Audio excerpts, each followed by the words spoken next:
des Écritures de l'Ancien Testament, et combien cela est plus vrai encore de celles du Nouveau. Jésus dit, ce sont elles qui rendent témoignage de moi. Jean 5, 39.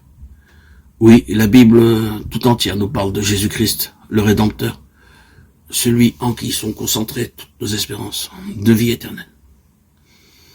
Depuis le récit de la création, car rien de ce qui a été fait n'a été fait sans lui. Jean 1, 3. À la promesse finale, je viens bientôt, Apocalypse 22, 12. Il nous est parlé de ses œuvres et nous entendons sa voix.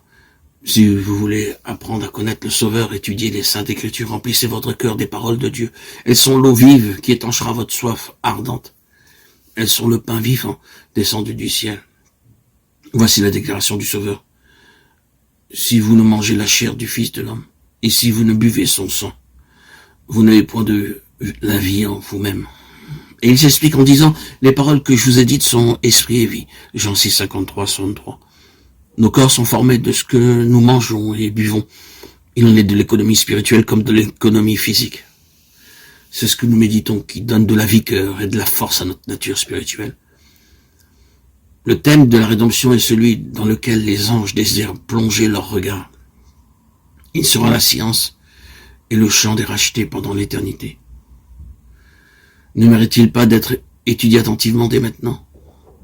La miséricorde et l'amour infini de Jésus-Christ, le sacrifice accompli en notre faveur. Voilà quel doit être le sujet de nos réflexions les plus sérieuses et les plus solennelles. Il faut s'arrêter longuement sur le caractère de notre Rédempteur et intercesseur et méditer sur la mission de celui qui est venu sauver son peuple de ses péchés. Par la contemplation des choses célestes, nous fortifierons notre foi et notre amour. Nos prières seront plus agréables à Dieu parce qu'elles seront de plus en plus inspirées par la foi et l'amour. Elles seront intelligentes et ferventes. Nous acquérons une confiance plus ferme en Jésus et nous ferons une expérience journalière et vivante de sa puissance pour sauver parfaitement ceux qui viennent à Dieu par lui. En méditant sur les perfections du Sauveur, nous sentirons naître en nous le désir d'être entièrement renouvelé et transformé à sa pure image. L'âme désirera ardemment ressembler à celui qu'elle adore. Plus nos pensées s'arrêteront sur Jésus-Christ, plus nous voudrons parler de lui, et mieux nous le représenterons aux yeux du monde.